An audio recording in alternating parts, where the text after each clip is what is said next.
Seuraavana kuvataan kuminauhalla tällainen täsmäliike tänne pakaralle, sivuttaiselle pakaralihakselle, keskivartalolle ja isolle pakaralihakselle. Tämä on sellainen liike, mitä te voitte kokeilla, voitte miettiä ja hakea sitä reenien yhteyteen. Vähän niin kuin tukevana liikkeenä, mitä itse kyllä suosisin, että ottaisitte mukaan siihen teidän reenipankkiin salille.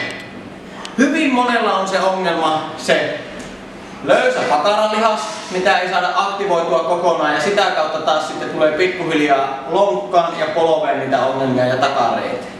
Tällä me pystytään taas yhdellä tavalla saamaan sinne sitä aktivaatiota. Taas se vastuskuminauha, pyöräytetään se luupi ympäri.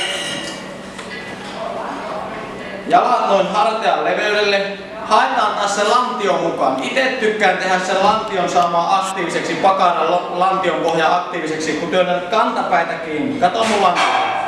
Kantapää kiinni, pakarat aktivoituu noin kivikovana siellä, samalla keskivartalo aktivoituu. Otetaan tähän hyvä jännitys ja työntö vaan eteen. Tää saa olla tosi napakka, joudut oikeasti tekemään töitä.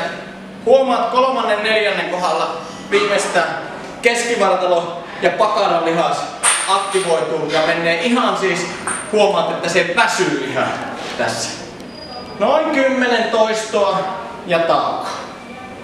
Tästä toinen vaihtoehto. Sama aktivaatio sinne pakaraan ja otetaan terävä räjähtävä liike sivulle,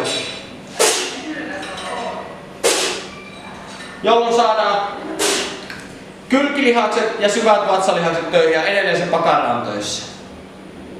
Hyvä.